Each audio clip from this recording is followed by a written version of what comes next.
Hey guys, welcome back to Madera Farms. We are back in the bakery and it is bake day.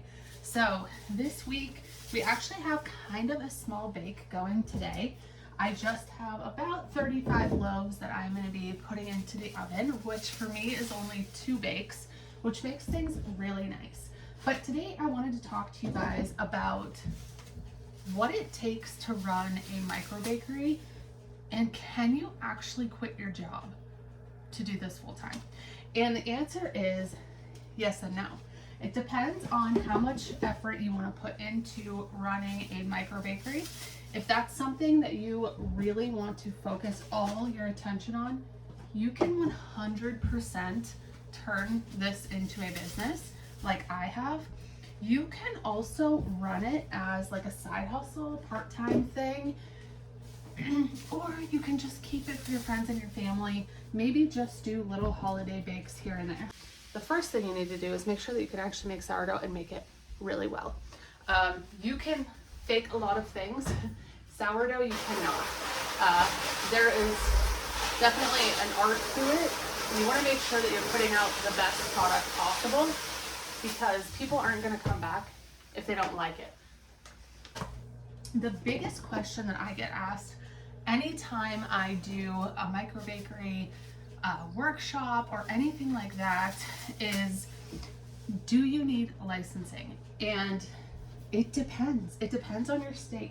So some of you guys know that I am actually getting ready to move my bakery to Florida. And as exciting as this all is, it's also very nerve-wracking. But in Florida, you need no licensing.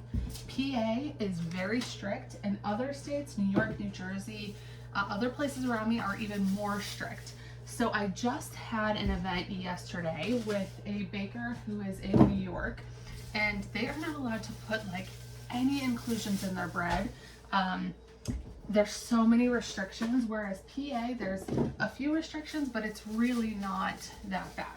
So before you get started with your microbakery, I would highly suggest looking at what it takes to become licensed. I know in PA we have to have a water test. There's a lot of things that we had to do to actually become a functioning microbaker.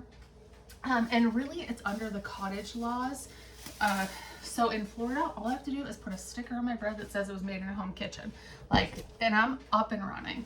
So I am so excited about that. I can literally, while my husband is rewiring for my oven, I'm taking my oven with me and taking everything in the bakery with me.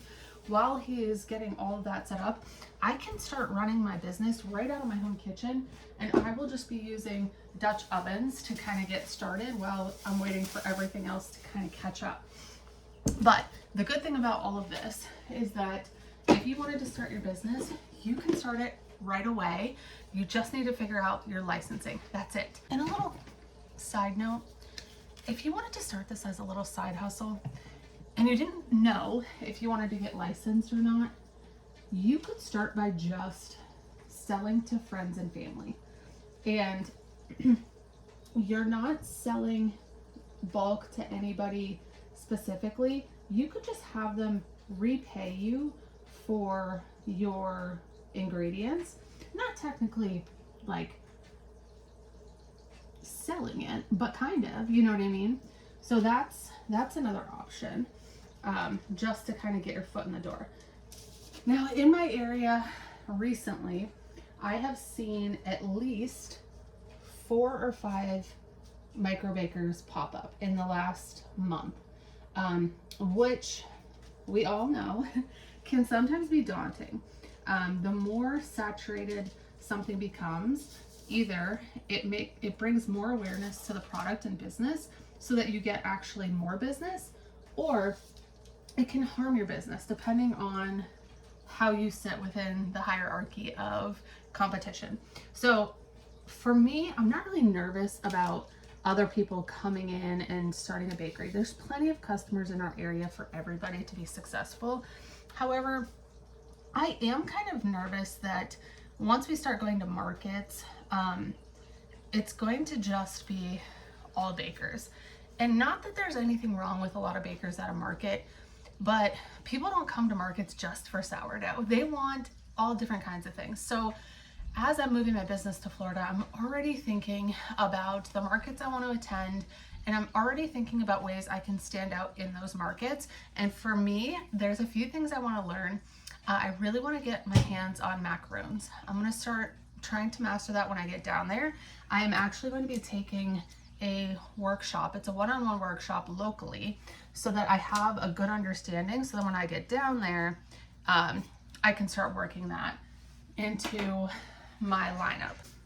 So when you're starting your microbakery and you want to start it as a business, after you figure out what your licensing is supposed to be or what you need to do, the one thing I would really focus on is your brand awareness. You want people to be able to recognize your brand anywhere your bread is sitting. If your face isn't there, you want to know, hey, this is Madera Farms bread. I've had it, I love it, whatever. That's huge, especially when it comes to markets, because if they are saturated, you want to be able to stand out without having to say a word. So that is something I worked really hard on at the beginning. I've always had really great brand awareness, just because I went to school for fashion merchandising. I understand how important like your story is. I understand all that. So for me, it wasn't hard. For me, it wasn't hard to transition that into like the bread. I know what it takes. So I do suggest coming up with a name that kind of tells your story a little bit, rather than just something sourdough. You know what I mean? After you've come up with your brand and you're ready to start baking bread and selling it and doing all the sourdough things, I would definitely start by going to farmers markets. I did not go to farmers markets at first, and I feel like it was a misstep on my part. I went the wholesale route, and if you watch some of my old videos, I am like bragging about wholesale, and now I'm like, why the heck did I do that? Because I wasn't making nearly as much money, and I was working myself to the bone. Like I was baking 24/7, and I was making about the same that I'm making now, where I have one bake day or 2 bake days. Like it really makes a difference when you're selling wholesale or retail. Now, with that being said, it depends on your area. If you can do wholesale better than retail, then go for it. If you can bust out that many loaves, then do that. But after you come up with all of your branding, after you start working, if you're going to do wholesale, retail, all that stuff, I just want to jump on and encourage you guys. If you really want to start a microbakery, start with making your bread the best that you can. Then you're going to follow it up with making sure you can get licensed in your state. What do you need to do that? After that, you're going to work on your branding. You're going to make sure that once they get that product the first time, it's great. They see the label and they recognize this bread, amazing bread, came from this bakery, and I'm going to go back to get that. And then after that, you're going to figure out like where you're going to sell this stuff. Are you going to sell it retail, wholesale, direct to customer? How is that going to be? A porch pickup? What are the options you're going to do there? And then from there, you're going to want to figure out what days you want to bake and what days you want to sell, what days you want to prep. Kind of get a schedule. It's going to be rocky at first. Everything is. But once you get that schedule and you know, okay, Tuesdays I'm going to be prepping, Wednesdays I'm going to be baking, they're going to pick up Wednesday evening, then you have your schedule set. Then you can really work on inventory, making sure you have everything you need for Wednesday, and then it'll just flow from there. Now, don't get me wrong, it's going to be really hard to get started. You're not going to bust out 100 customers your first week. If you go to farmers market, it's going to take a week or 2 to kind of get your flow. You'll probably sell amazing your first week. You'll probably do great, but I'm talking about setting up, tearing down, all that stuff. You have to factor in your time, because that's money. Time's money. And you want a setup that takes no time at all and a tear down that takes no time at all. You don't need to be super fancy. I suggest being very clean and filling your booth with as much product as you can. Making it look very full. People love that. They love when they come into a booth and there's hundreds of loaves of bread. It feels very overwhelming kind of, and it smells good, and they have options. So those are tips and tricks. Okay, so now that you have finally made it to the farmer's market, you're setting up your booth, you kind of have all that mastered, how do you increase your profit? This part can be very tricky. However, you need to make sure that you're pricing your product according to the quality. And at first, you're probably going to price yourself a little low because you're still learning. And then 6 months in, a year in, you can start to build up your pricing. I've increased my price $6 in the last year and a half. And that's because my product has become so much better. The quality it's great. And I'm not saying that just to like boast about me. It's because I've put in a lot of time. I've learned. And once you start learning and you understand how much time, you have to pay yourself too. So that has to be factored in there somewhere. Bags, all the things. I'm pretty sure I have a video breaking all of this down. If I do, I'll put it in the description so you can really see how much everything costs and the breakdown.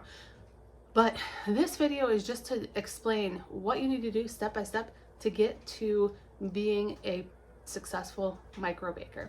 So you get all these things done, you got customers, you're increasing your pricing a little bit, and then what's one downfall that everyone comes into? They want to do all the things. They want to bake bagels, they want to do everything. Don't do that. Do not do that. My suggestion is pick one thing and get really good at it. I just do bread. That is all I do. I used to do cookies. I do scones for like special orders, but I just do bread, and people know me as, they literally say, if I'm out somewhere at Walmart or something or somewhere, they're like, are you the bread lady? Like, you want to be that person. You don't want to be the person at the market that has bread, that has plants, that has handmade bracelets, like one thing, so that people recognize, okay, bread, I'm gonna go here. If you do bread and you do cupcakes and you do all these things, it's going to be very confusing for your customer. Stick to one thing, do it really well, and then you can start adding in more things. This video is to be realistic. When you start any type of business, it's a lot of work, and whatever you put into it is what you get out of it. So some days you're going to have great days, and some weeks you're going to have really good weeks, and then there's going to be other weeks that are a flop.